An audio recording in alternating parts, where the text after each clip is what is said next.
Hello, and welcome to our guide for the Witch Hunter Ascendancy that snipes down enemies.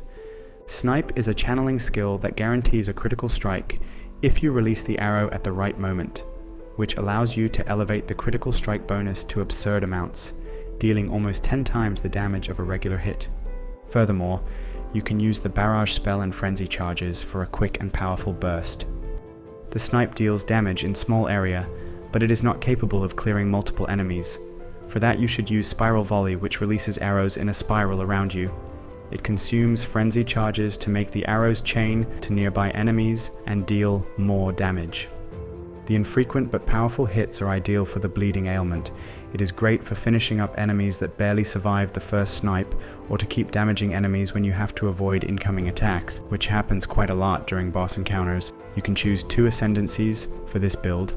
The Witch Hunter offers a reliable damage bonus and longer ability cooldown for enemies, explosions, and a culling strike effect. The Deadeye offers higher speed and better frenzy charge generation, as well as a 50% chance to double their effects. You will primarily use Spiral Volley with extra chains and explosions to defeat large packs of monsters. For bosses, you will need to master the art of perfectly timing your snipe.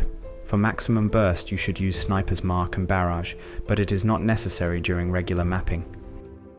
It is not a very durable build. Your primary defense is a decent amount of maximum life and evasion rating, supported by excellent life recovery from Life Leech. Snipe requires stationary channeling, so you have to plan your positioning carefully during boss encounters. The clear speed is very good in every map layout.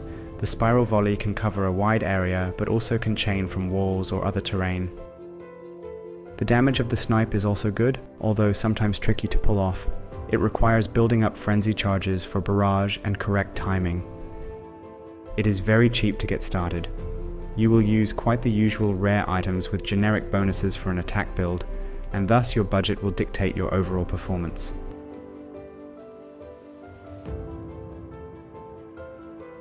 The most important unique item here is the Serpent's Egg Amulet that makes building up frenzy charges much easier, but even that is not truly mandatory. The Bushwhack boots can also be used for a quite long time, but you will eventually want to upgrade them to something more valuable. The Serpent's Egg greatly increases your frenzy charge generation, which is very important during clearing maps and for a better burst of damage with Barrage. You should anoint the Crashing Wave, notable for a bit of extra damage after landing a critical strike, which you will do constantly. With those boots, all your physical damage will pin enemies, which is essential for your frenzy charge generation. Later on, you will rely on the support gem linked to Spiral Volley and replace the boots with a good rare piece. With the Exile helmet, you will have a much easier time landing the correct timing with your snipe. It lacks any meaningful defensive modifiers, so you should replace it at some point. This belt can decently improve your damage, but make sure to have the proper ratio of increasing the maximum damage as much as possible and lowering the minimum damage by the least amount. Only the strongest instance of bleed will be active at once. The majority of your damage comes from your bow, quiver, and rare jewels. Rings and gloves can improve your damage a bit, but it is not as impactful. All your other gear should be focused on defense, mainly maximum life, capping resistance, and getting a high evasion rating. You will also need plenty of maximum mana and regeneration, as channeling the snipe can be quite costly. It is important that your bow grant you the base critical strike bonus, which will be increased by your other modifiers.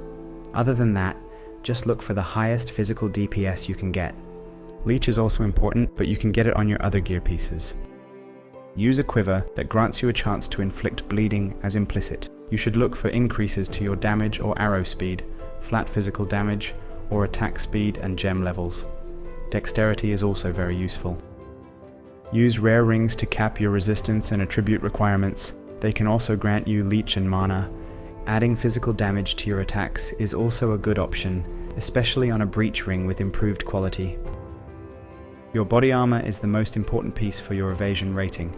Make sure to get a lot of it here. It should also grant the usual maximum life and resistance. Your rare helmet is also a simple defensive gear piece.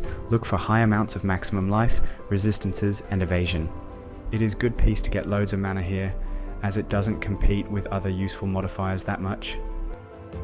Your gloves can grant you plenty of damage in the form of attack speed, critical strike damage, or flat physical damage. Other than that, try to ensure it offers the usual maximum life and resistance modifiers. It can also provide leech if you can't get it elsewhere. You will need at least 30% increased movement speed on your boots. They should also provide defensive modifiers like maximum life and resistance. Optionally, they can lower the duration of freeze on you, which may save you in some situations. The rare belt can grant you a lot of maximum life, strength, and resistance. Additional charm slots can also be useful to prevent dangerous ailments. If you still struggle with mana costs, you can include flat mana here too.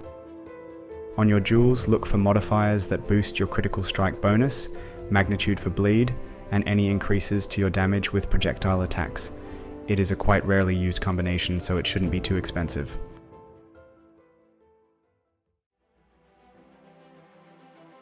Snipe charges up a powerful arrow. Releasing it at the very right moment guarantees a critical strike with a bonus damage and a small explosion. To help with the timing, you should observe the hand holding the bow. It will start to glow more intensely as you continue to channel. You should release it right before the whole body glows. The perfectly timed arrow has a distinctive sound effect and visuals. Spiral Volley, as the name suggests, fires a volley of arrows in a spiral around you. It consumes your frenzy charges to make arrows deal more damage and chain to nearby enemies. You will need the pin support to generate frenzy charges or use the mentioned unique boots. With the perpetual charge support, you will have a much higher chance to preserve your frenzy charges for the next use. Combat Frenzy is a spirit skill that grants you frenzy charges when you pin enemies. This effect has a very short cooldown. The profusion support and quality on the main gem will grant you a high chance to generate additional frenzy charge when you pin enemy. The cannibalism and clarity greatly help with sustain during mapping. Barrage empowers the next attack you perform, which makes it release additional arrows. It consumes frenzy charges to grant additional repeats with a slight damage penalty. The premeditation makes your burst even more deadly. This skill has a very long cooldown, so you should use it at maximum potency with all your frenzy charges at once. The sniper's mark causes your next critical strike against marked enemy to deal additional critical damage and grant you a frenzy charge. It is your main way to generate frenzy charges in prolonged boss fights. There is no easy way to automate this skill. You will have to cast it manually, for which the arcane tempo support is very handy. Wind Dancer accumulates stages that make you more evasive. Upon taking a melee hit, you lose stacks and release a burst of wind that knocks back enemies. The Blind and Maim is the standard combo to make you safer after taking a hit. It will slow down enemies and lower their accuracy rating. Gas Arrow fires an arrow that creates a gas cloud that continuously poisons enemies standing in the area, which can be used to quickly break enemy armor. You can use this skill to make use of the exploit support on your snipe for 50% more damage upon consuming broken armor. Otherwise, currently this setup is unnecessary, as the enemy armor barely affects your damage, although it may change in future updates.